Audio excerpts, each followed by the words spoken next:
Bienvenidos amantes del subsuelo, bienvenidos a Charlando de Minas, el podcast en español para aprender e invertir en el mundo de los recursos naturales. Bienvenidos a todos a un nuevo capítulo de Charlando de Minas. Como todos los oyentes sabéis y habéis experimentado en carne propia, la volatilidad de las materias primas es muy elevada y esto puede ser un factor muy complicado de gestionar, sobre todo para los nuevos inversores en el sector. Mientras que en distintos sectores los movimientos pueden rondar un 2% diario y ya suelen ser una noticia, las materias primas movimientos del 15% sin ninguna noticia aparente o como ruido del mercado son nuestro pan de cada día. Por eso estuve trabajando en traer a nuestro invitado, donde hoy vamos a charlar sobre cómo gestionar la parte psicológica en la inversión de los activos volátiles. Con nosotros tenemos Víctor Urrutia, psicólogo de profesión, trader de pasión y conocido en la red como el psicólogo del trading, donde lo podéis seguir en Twitter o en su canal de YouTube, que dejaremos en la descripción del vídeo. Bienvenido, Víctor. Muchas gracias por estar aquí y por usar tu tiempo con nosotros. ¿Podrías, por favor, presentarte, explicarte un poco de tu formación y experiencia para presentarte a la audiencia? Sí, claro. Hola, Amadeu, gracias por la invitación, de verdad, a tu podcast. Es un placer. Ya te lo he dicho antes de grabar y lo digo ahora realmente porque es lo que pienso. Me parece súper interesante esta iniciativa, así que espero poder aportar algo. Yo me llamo Víctor, soy psicólogo, también soy trader, en este caso trader retail independiente, y básicamente lo que he intentado hacer en redes sociales y por la razón por la cual estoy aquí es intentar mezclar mis dos pasiones, por así decirlo, que es la psicología, la comprensión un poco de la mente humana de forma general, pero más aplicada a una actividad tan concreta y tan de nicho como es el trading en este caso. Y hice trading durante muchísimo tiempo de forma totalmente autodidacta. A su vez me estaba formando como psicólogo y el momento en que salté al mundo profesional pensé que intentar encontrar un ambiente laboral, un contexto laboral en el que poder ayudar a los traders a poder entender mejor cómo funciona su cabeza cuando están en determinadas circunstancias de mercado que pueden llegar a incluso a ser peligrosas, pues me pareció interesante y eso es lo que hice. Y aquí estoy. Muy bien. Y lo digo porque lo hemos estado hablando antes, ¿no? Y creo que es algo muy importante que decir a la audiencia en general.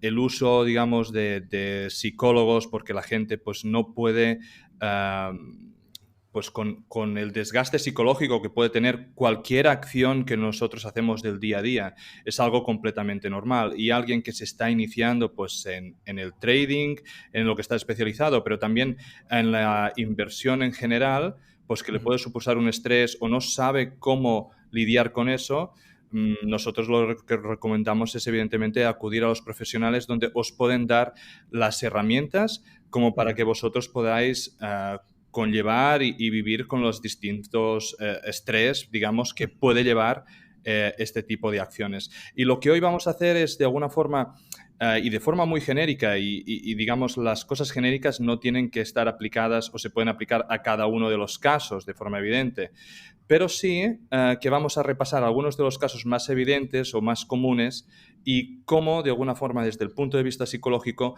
podemos tener herramientas o cómo enfrentarnos a ellos, ¿no? Entonces, vamos a ir un poco de general a específico. El factor psicológico, sesgos, juegan un papel muy importante en la inversión en general. ¿Cuál crees, desde tu punto de vista, que son las actitudes o los sesgos más perjudiciales para un inversor?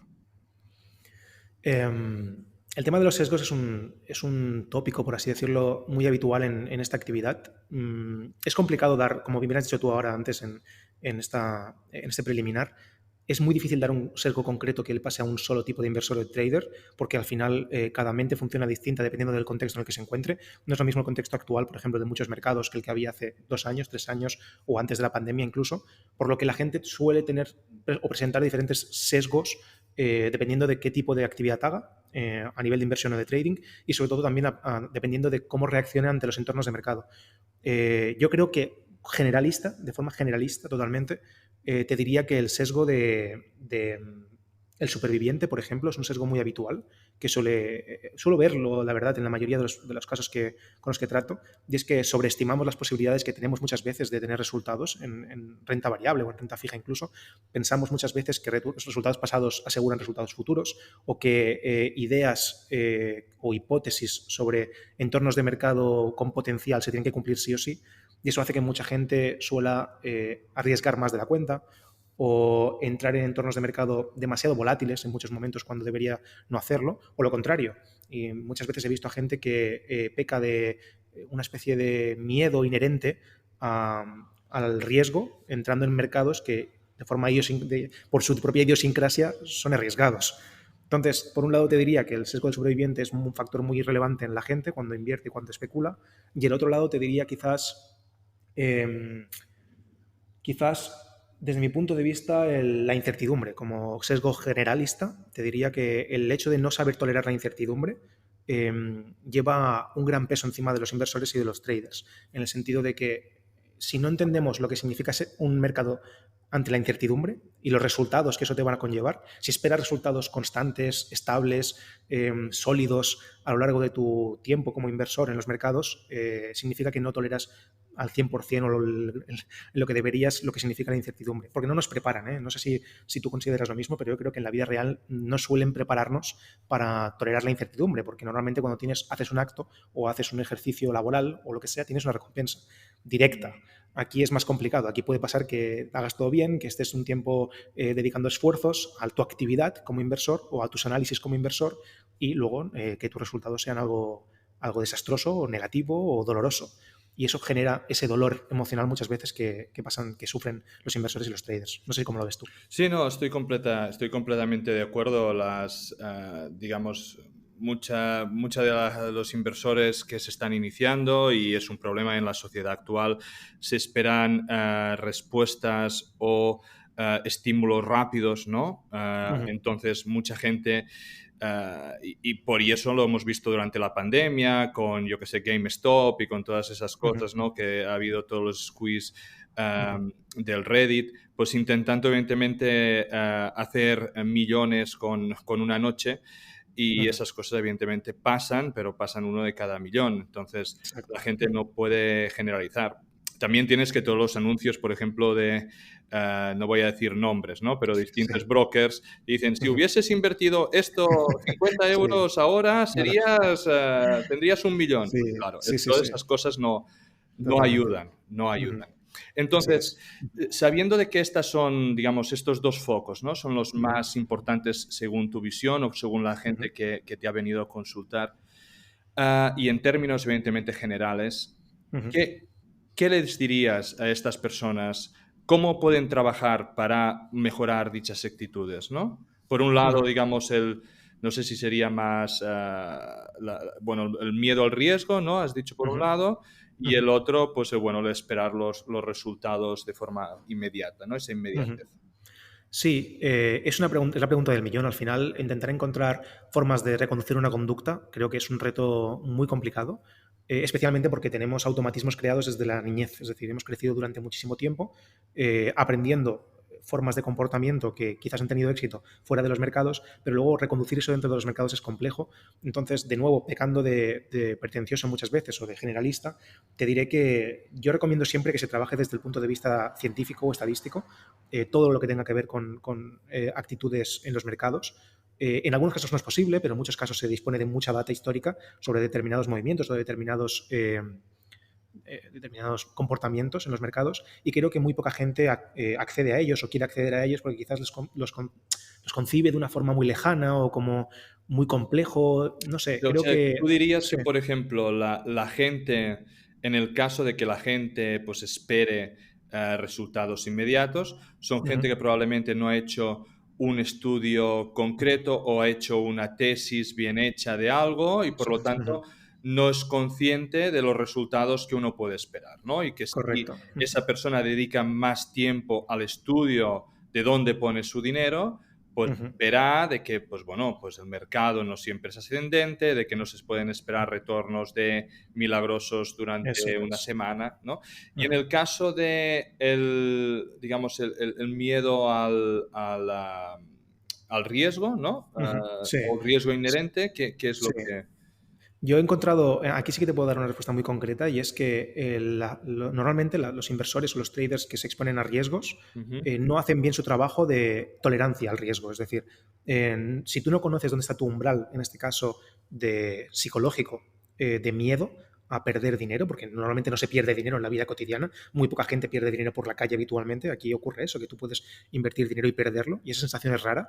La gente no hace bien ese trabajo, no construye bien su entorno psicológico ante la pérdida del dinero. Yo recomiendo que se haga una especie de pirámide de decisiones en las cuales poco a poco vas exponiéndote de forma progresiva, de forma secuencial a diferentes niveles de riesgo y de esta forma puedes ir comprobando dónde está esa línea roja que no se debe pasar. Hay personas que quizás tienen una tolerancia al riesgo mucho más agresiva, por lo que perder unas cantidades ingentes de dinero cuando una posición está en su contra les parece algo tolerable, mientras que hay otras personas que no es así, que con muy poco, aunque tengan mucho dinero, no tiene nada que ver incluso con la relación con la cartera, porque yo he visto que la gente se piensa que cuanto más grande es tu cartera, quizás más fácil es poder tolerar el riesgo, porque tu riesgo puede ser mucho más conservador, pero no es del todo así, porque para mí el riesgo, la sensación de riesgo es totalmente exponencial, no es lineal a la cartera, sino que quizás pasas de, no sé, de unas pérdidas tolerables de 2.000 euros, por ejemplo, y te parece algo tolerable, llegas a 3.000 y piensas que eso es inasumible, porque hay algo en tu cabeza que lucha con esa idea de perder esa posibilidad de dinero, porque quizás esos 3.000 euros han sido durante mucho tiempo tu capital total en tu cuenta bancaria Sí. y ahora resulta que se te despierta eso. Entonces te diría que esa exposición paulatina y un poco secuenciada a qué tipos de riesgo puedes asumir y a cómo los llevas a nivel psicológico sería la mejor forma de afrontarlo. Me parece muy interesante y creo que vamos a dar un poco la vuelta a este tema, ¿no? Al Uh -huh, miedo del riesgo, al miedo de perder el dinero, que al final normalmente son posiciones abiertas. uh -huh, Hay un meme que siempre me hace mucha gracia porque eso es toda una vajilla cayendo de un uh armario -huh. donde la puerta está cerrada y te dice que es tu posición, ¿no? Que mientras no la Claro, abras, eso no cae, eso, ¿vale? claro, total, sí, sí. Am, y me gustaría de alguna forma encontrar distintos matices para Uh -huh, mirar de encontrar pues, herramientas o cómo afrontarlo. Tú has dicho, ¿no? Lo de la uh -huh, pirámide de riesgo. uh -huh, Y eso de la pirámide de riesgo, pues bueno, puedo más o menos entenderlo, uh -huh. pero me gustaría que nos pusieras ejemplos pues, en distintas preguntas Sí, que te haré. Por ok. ejemplo, am, este mes ha sido el peor del Nasdaq desde 2008, ¿vale? Uh -huh, Hace algunos años que, pues bueno, ha surgido una democratización de la inversión. uh -huh, Tú tienes, no voy a poner nombres tampoco, pero tienes distintos brokers en el móvil, escuchas uh una -huh, noticia o miras algo o alguien te dice algo por Telegram o por lo que fuera y ya uh puedes ir -huh, a comprar la acción o el activo, ¿no? uh -huh. Entonces, evidentemente, esto antes no existía porque tú tenías que ir al banco, hacer unas gestiones hasta que Sí. se realizaba. Por lo tanto, Uh -huh, todo es mucho más inmediato, que es un poco uh -huh, lo que habíamos dicho antes. Pero claro, llevamos, exceptuando el COVID, ¿vale? uh -huh, Muchos años de mercado alcista y por lo tanto toda esta generación que opera de forma inmediata y de forma telemática a través del teléfono no han vivido ninguna crisis ni ningún mercado bajista. Todos podemos pensar, y si miramos las distintas crisis que han hecho, que de forma racional, por mucho que tú mantuvieras el dinero y no lo tocaras ni vendieras nada, si la empresa no se hunde en la miseria y quiebra, pues deberá valer más esas acciones cuando se recupere el mercado y teóricamente pues se tiene que recuperar, pueden ser 3, 5, 10 años, lo que fuera, ¿no? uh -huh, Pero eso, psicológicamente, para mucha gente que va a entrar, pues le puede ser muy, muy complicado, ¿no? En uh -huh. este ejemplo que tú decías de la pirámide, ¿no? Sí. ¿Qué es lo que está recomendando aquí? ¿Sería, por ejemplo, ponerse un límite de pérdidas y aquí Uh -huh, salirse? Cuando ellos consideren de que ven que el mercado esté demasiado revuelto, salirse? uh -huh. O si no, explícanos un poco qué es Sí. lo que significa. Sí, en tu ejemplo me parece perfecto porque da opciones a actuar de diferentes formas. Yo cuando hablo de pirámide me refiero a que alguien que ha conocido simplemente mercados alcistas, por ejemplo, y se encuentra con una caída, una recesión o una reestructuración del mercado que puede durar un periodo X de tiempo, es importante que no puede ser que toda la posición de su cartera o la mayoría de su posición en la cartera esté en ese mercado o en ese activo. No debería ser así. En el aspecto de, en el caso, aunque fuese todo bien, significaría que la gestión de capital, desde mi punto de vista, a nivel psicológico, Sí. que está haciendo ese inversor, ese trader, no está bien diversificada, porque la diversificación no solo es económica, sino también tiene que ser mental, de estrés. Si tú ves una... Dime, Sí, perdona, no, si... no, no, pero y ahora vamos a ir allí y me parece perfecto lo que dices, pero Sí. si hablamos de una crisis, Ujú, y bueno, lo hemos visto la semana pasada, ¿no? Es que todo ujú. bajaba, es que Sí, no sí. había nada que se salvara. Sí. Y puede ser que si empieza ahora una crisis y podemos Ujú, tener muchos elementos que nos indican que si no va a pasar ahora, pues va a pasar dentro de ujú, un año o va a pasar dentro de poco, ¿no? Pero ujú, pues bueno, es que puede que absolutamente todo baje. Por lo tanto, por mucho que ujú, tienes diversificado tu inversión, por mucho que ujú, tienes diferentes activos, tengas unas moneditas de oro en casa, ujú, tengas un piso no sé dónde, pues que ujú. puede que el valor de todo te baje. Sí, ujú. Te entiendo. Y ahí cuando hablo de diversificación, es muy importante también entender que la diversificación no solo se encuentra a nivel técnico, a Ujú. nivel de elección de activos, Vale. sino también en una actitud psicológica, en el aspecto de que si tú, para calmar esa fuente de estrés que puede ser una caída durante mucho tiempo y que tienes que aguantar, de cierta manera, si confías realmente en el proyecto en el que estás, la diversificación mental también existe, en el aspecto de que esa posición única que tú tenías en un mercado, un activo concreto, se puede diversificar para que tomes diferentes decisiones de salida en cada una de esas diversificaciones. Por ejemplo, imaginemos que, no sé, estás en el Nasdaq, no importa, estás en el Nasdaq y en lugar de tener toda una posición ante un mismo tipo de conducta de riesgo, la diversificas en diferentes y dices, mira, a partir de este nivel mi posición se va a salir, si cae este nivel voy a salir de esta posición con una pérdida X limitada, que eso supondrá el porcentaje Tanto de mi pequeño. cartera. Eso es. Luego, la siguiente parte del grueso de mi inversión va a salirse en este punto. En la Vale. siguiente la voy a dejar así. De esta forma, tú poco a poco vas reduciendo los niveles de exposición al miedo y al estrés que te va generando eso, porque sabes que al menos parte de tus posiciones están bien protegidas o al menos con una pérdida reducida, esperando que en el momento en que esto se recupere, tú poder volver a sumarte en ella porque no has perdido todo el capital que disponías. Muy bien, sí. Solo pierdes la inflación en ese caso. Claro, exacto. Vale, muy bien. Y un poco encadenando así, ¿no? En la inversión en minas, específicamente, sobre todo en las junior, ¿vale? La volatilidad de los activos del subyacente, ¿no? Hace que el activo, además, bueno, sea mucho más volátil, los movimientos sean muy grandes, porque al final, en una minera junior, y para explicarte un poco, pues será una minera que está explorando un terreno, por lo tanto, ellos han comprado un terreno, digamos, buscan un metal X, puede ser oro, y ellos pues van perforando allí a ver si encuentran oro. Evidentemente, de que tú lo compres y puede no pasar nada, ni haya noticias, pero simplemente por el movimiento mismo del metal, esa acción se puede reducir un 50% sin que tu tesis haya cambiado un pellizco, sin que el mercado haya sufrido ningún tipo de variación aparte de ruido. Evidentemente, si la empresa termina encontrando oro, como el valor que va a tener esa acción porque saben de que hay el metal bajo tierra, pues eso puede aumentar 10 veces y se ha visto múltiples veces, ¿no? Entonces, es normal tener una posición en un negativo de un 40 o un 50% y que después eso multiplique por varias veces, pero psicológicamente, sobre todo para la gente que no está acostumbrada, es muy complicado tener esa posición en rojo en -50 durante meses porque hasta que no hacen los drills, hasta que no lo envían al laboratorio, hasta que no publican la noticia, y eso está allí porque alguien vendió, porque el oro bajó un poco y eso se resiente más. Entonces, ¿qué les dirías dentro de tus herramientas como para, sabiendo que en la teoría ellos lo tienen muy interiorizado, no hay motivos reales para vender, pero en cambio tienen un activo a -50 y les supone un estrés? ¿Cómo lo pueden afrontar? También es complicado, sobre todo dependiendo del bagaje del inversor en este caso previo. Sí, Es sí, no, decir, pongamos a alguien de que es nuevo en el sector, de que no está nuevo, vale, acostumbrado en esto. ok.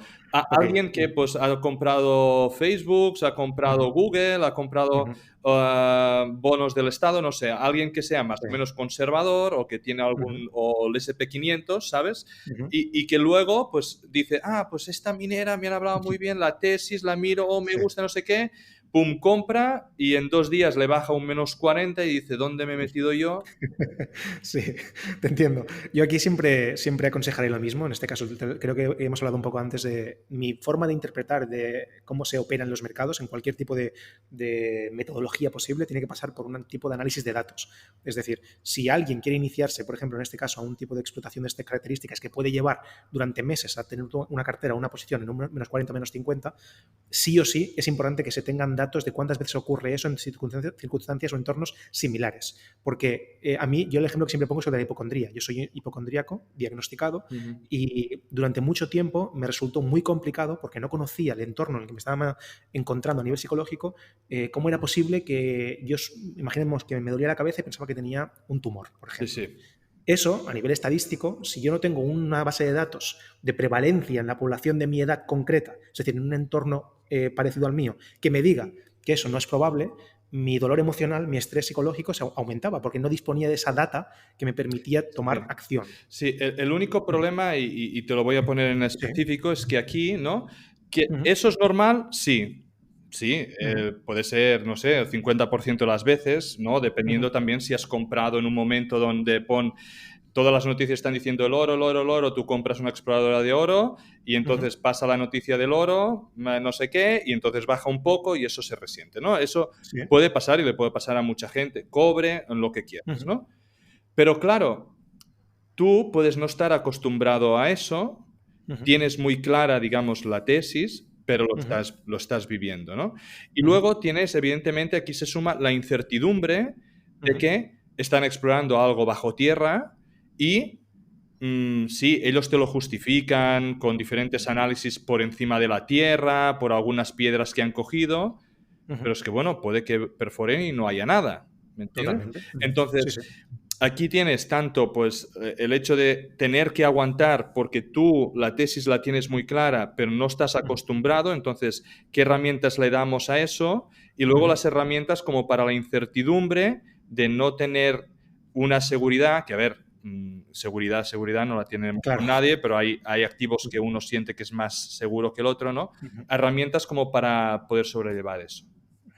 Yo aquí, pecando un poco también de redundante, diría, imaginemos, como el caso que tú dices, que si tú hay un momento en que estás en un entorno nuevo para ti, con ese tipo de alto riesgo y de volatilidad, si tú estás dedicando a nivel, hay tres palos: gestión de capital, psicología y en este caso tu análisis. Si dices que tu análisis está bien hecho, tienes confianza, has hecho tu estudio, perfecto, tienes una de esas partes, una de esas bases están cubiertas. Pero si las otras dos, es decir, a nivel de gestión de capital no eres capaz de tolerar esa caída, significa que la gestión que estás utilizando es arriesgada, es demasiado agresiva para tu perfil. No puede ser que estés en un momento, en un entorno en el que sabes que eso es habitual, como tú dices, siempre bajo la premisa de que se supone que esos movimientos son habituales. Sí, pueden ser. Claro, si tú haces un análisis exhaustivo previo de la data histórica de que eso es habitual en esos movimientos y tú entras con una gestión que no eres capaz de tolerar, hay un gap ahí entre la expectativa que tú puedes tener sobre en qué entorno te estás moviendo y la realidad del entorno en el que te estás moviendo. Así que hay que hacer una buena gestión de capital para que sea mucho más conservadora. No digo que no hagas ese tipo de operativa o de inversión. Sí, simplemente una posición pequeña para que psicológicamente no te afecte tanto. Esto por un lado, que eso es lo más habitual del mundo, y por el otro, en el caso hipotético de que ya estés dentro de esa situación, que digas, mira, me encuentro en esa tesitura y ya no puedo tirar atrás, simplemente con cerrar la posición en un -50, cosa que la gente no quiere habitualmente, en ese momento yo solo tiraría de como te he dicho, de prevalencia, decir, vale, estoy en una situación incómoda para mí. Estoy en una situación en la que el dolor que estoy sintiendo es grande, porque he utilizado más posición de la que debería en una actividad que es de muy alto riesgo. Y no me lo esperaba. Perfecto. ¿Cuántas veces ocurre que en esta tesitura en concreto, qué probabilidades hay de que esto se me vaya a hacer? ¿Qué probabilidades hay de que esto se quede así mantenido? ¿Qué probabilidades hay que esto se vaya para arriba? ¿Y cuánto tiempo, qué espacio de tiempo me quiero permitir para que eso se desarrolle? Si tú analizas eso, a nivel psicológico siempre tienes herramientas, tienes más formas de interpretar la realidad en la que estás viviendo.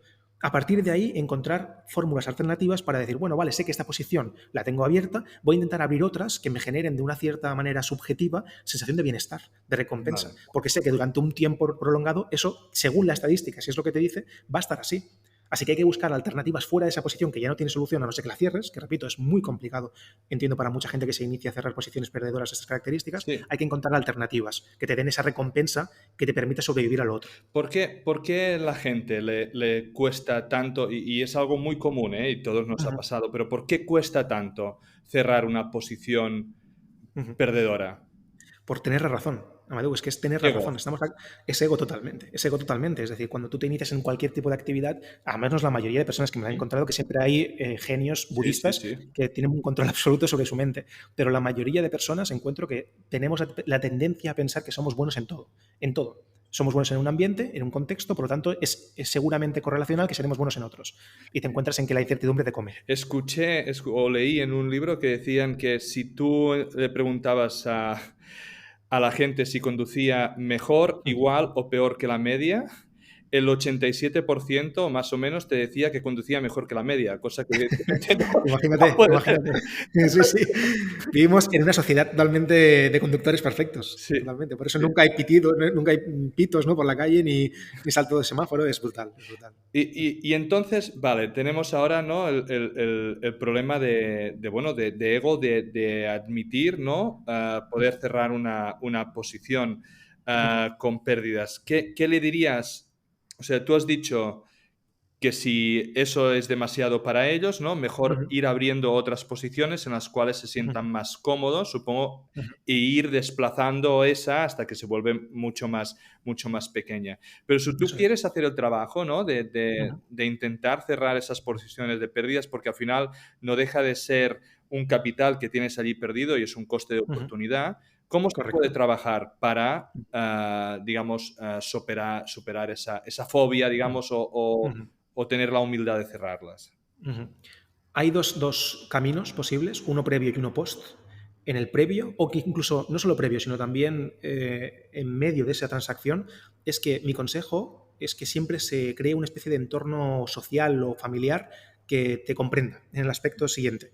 La mayoría de inversores o de traders tenemos la tendencia a no decir lo que hacemos hasta que ganamos. Es decir, claro, solo explicas lo que has hecho o tu buena inversión o tu buena toma de acción en los mercados cuando eso te ha resultado de forma positiva, y tendemos a engañarnos incluso a nosotros mismos y a buscar excusas, miles, culpables fuera, a una mala decisión, ¿vale? En este caso, a una decisión que te ha llevado a perder un 50% de tu propia cartera, aunque eso sea habitual, pero sabes que para ti es una mala decisión porque querías ganar.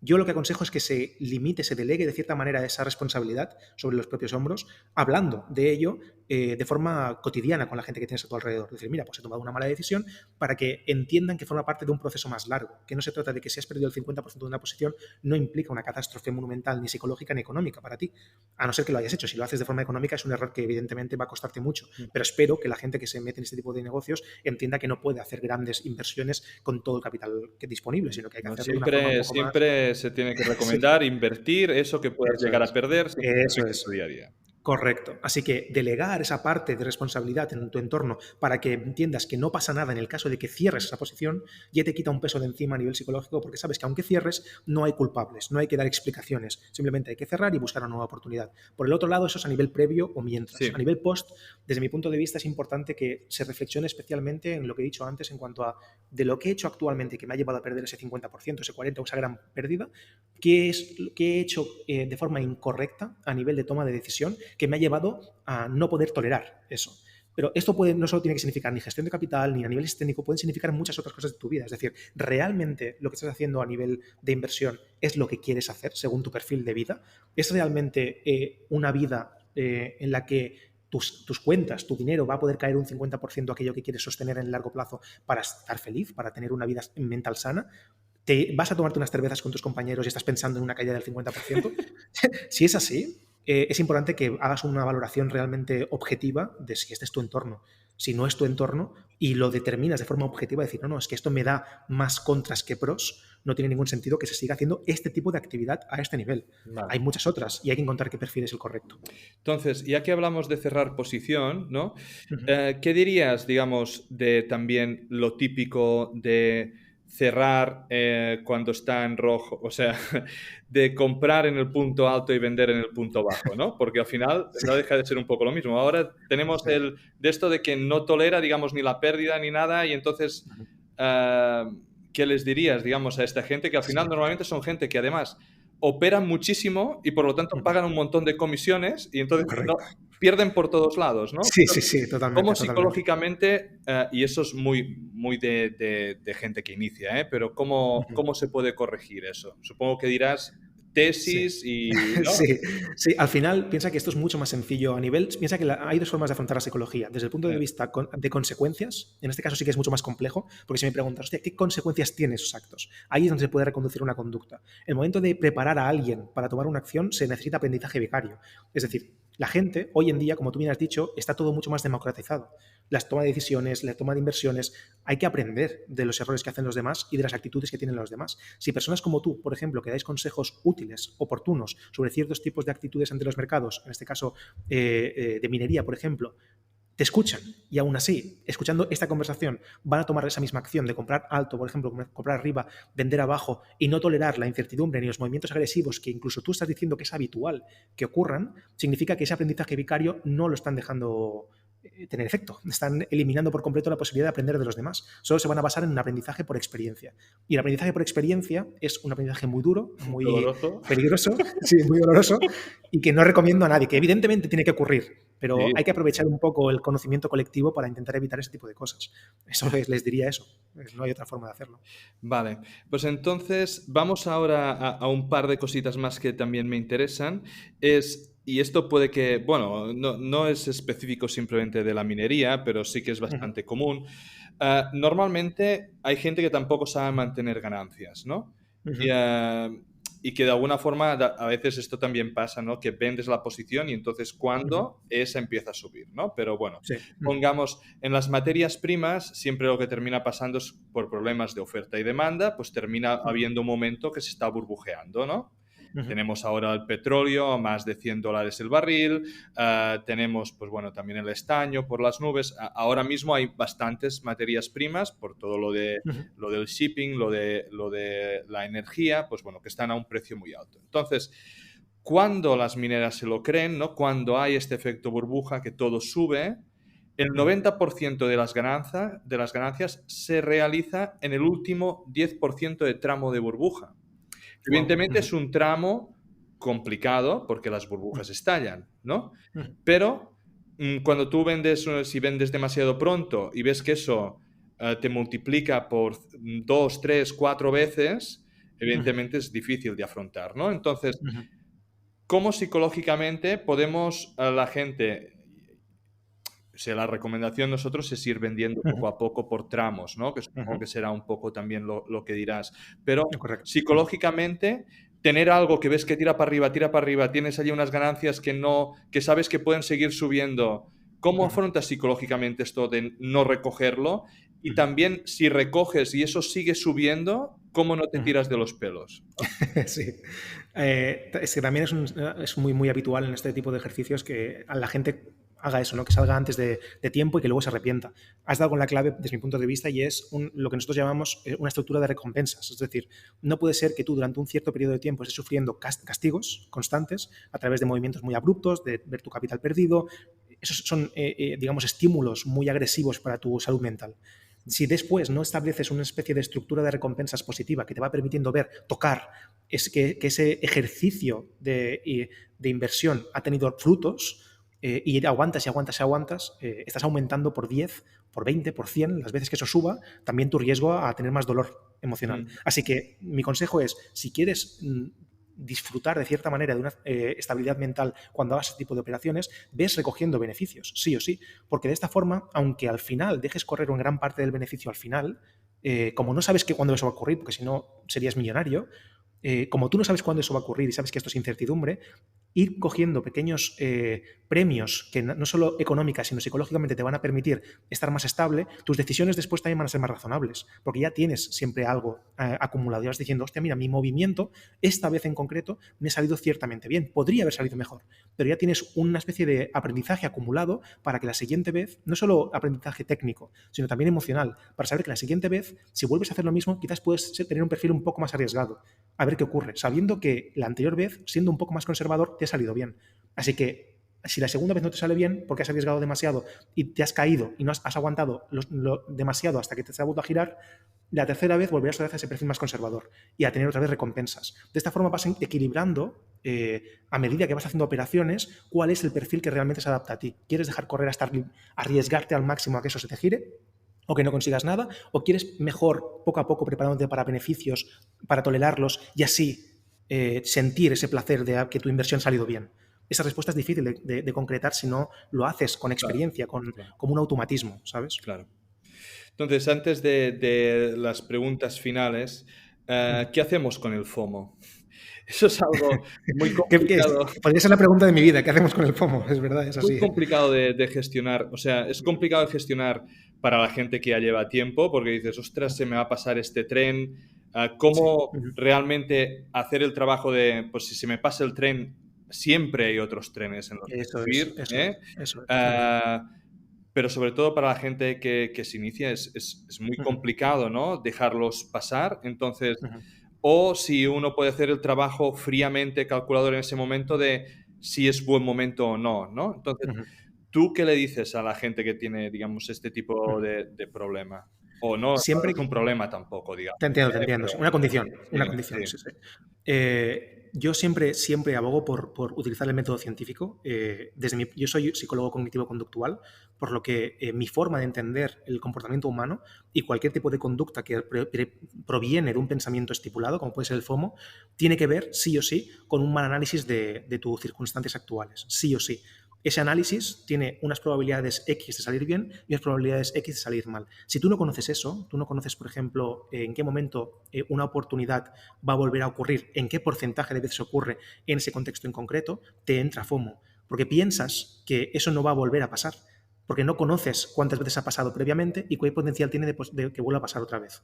En el momento en que tú controlas ese espectro, cuando tú ves, has hecho un buen análisis de tu entorno y compruebas que aunque una oportunidad no seas capaz de cogerla porque has tenido miedo o porque has reaccionado tarde, pero sabes que de media a lo largo del año en ese tipo de activos o de entornos eso ocurre X veces, ese dolor de FOMO se va reduciendo poco a poco. Porque ves que constantemente va ocurriendo. Tú vas acumulando esa información, esa experiencia. Yo no lo describiría como dolor, sino como ansias, ¿eh? Es una ansiedad claro. de que no se me pase.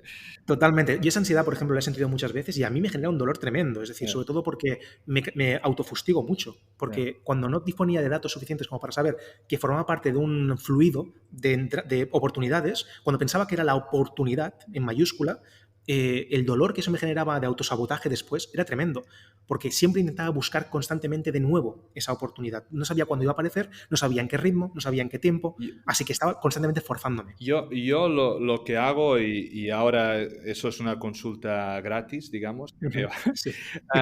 yo funciono con aportaciones mensuales, ¿no? Entonces, yo aporto X. Y a no ser de que mañana todo caiga muchísimo, yo creo que un 50% que lo encuentro todo de rebajas, no, por mucho que vea que son oportunidades, no voy a hacerlo.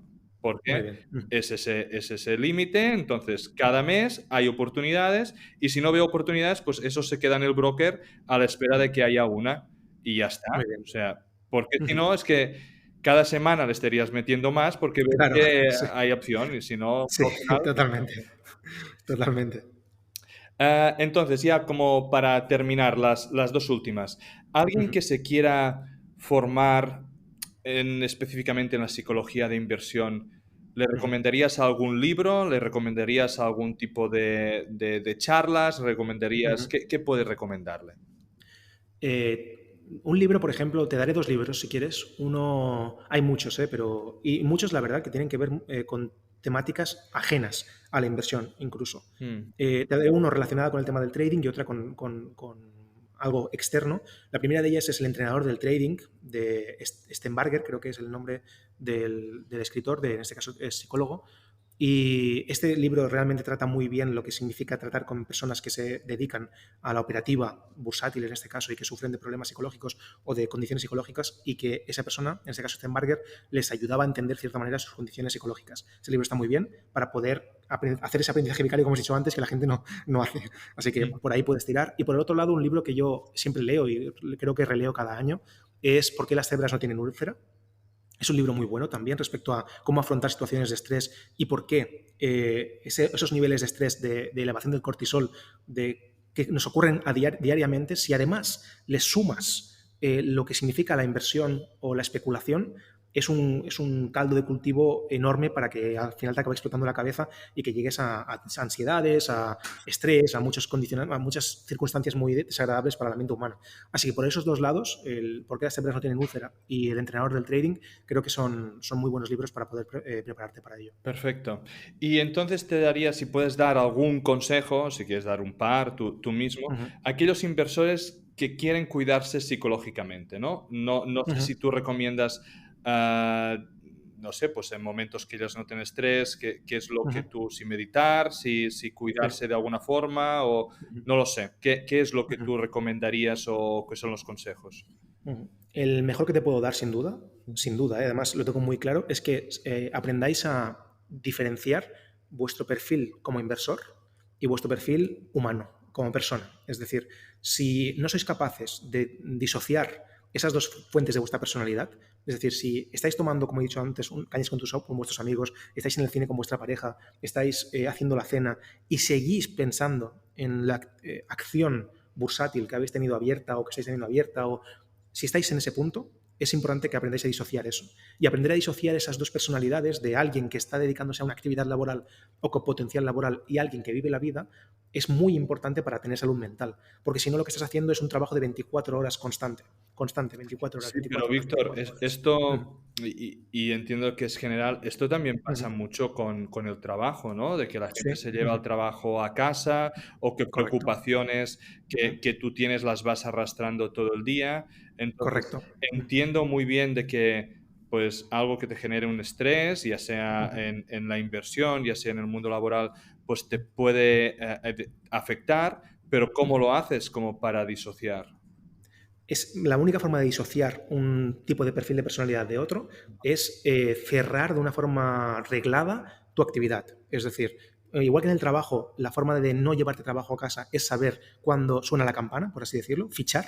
De Ujú. alguna forma, el acto de fichar es un acto simbólico para decir, a partir de aquí, mi personaje, mi persona como trabajador se queda aquí y empieza mi persona humana.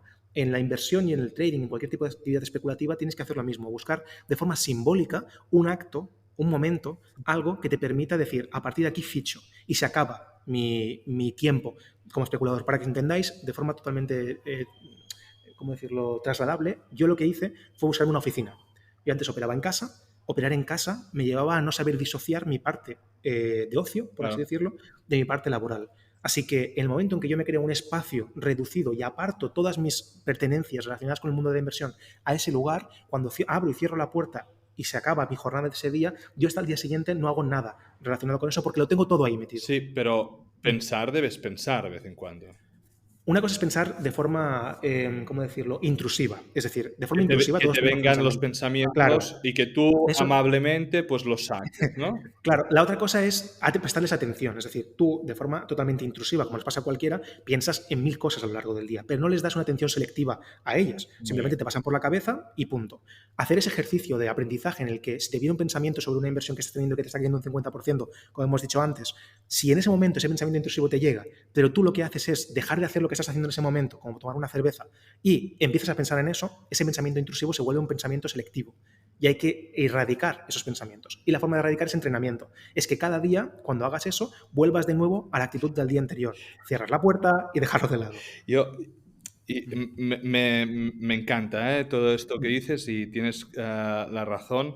Y lo único que quiero trasladar es que esto que has explicado tan fácil puede ser Sí, muy complicado de hacer, es lo más y complicado, es lo más que los complicado. pensamientos que te vienen, ¿vale? No prestarles atención, no autocastigarse por tener esos pensamientos Eso en ese es. momento y ser amable con uno mismo a la hora de dejarlos ir, ¿vale? Y poder Correcto. seguir con lo que estés haciendo. Es algo que requiere mucho entrenamiento, mucho acompañamiento y todo. Por lo tanto, Eso si la es. audiencia que está escuchando esto, que no se autoflagele para Sí, iniciarse, totalmente. ¿vale? A tener estos pensamientos y que es lo más normal del mundo tenerlos y es lo Absolutamente. más normal del mundo que vengan estando haciendo lo que esté haciendo. ¿De acuerdo? Exacto. Por eso, al final, por eso muchas veces lo digo, por eso tengo trabajo. Es decir, esos pensamientos son los que me dan trabajo. Por desgracia, es lo más común del mundo. Es decir, para cualquier persona que se dedique a esto, tener ese tipo de pensamientos y que te obsesionen hasta el punto de que sea algo incluso patológico, no en todos los casos, ¿eh? En muchos casos simplemente es aprender a convivir con ellos y saberlos gestionar de forma que ponderas a lo largo de tu día cuánto tiempo dedicas a esos pensamientos y cuánto tiempo no.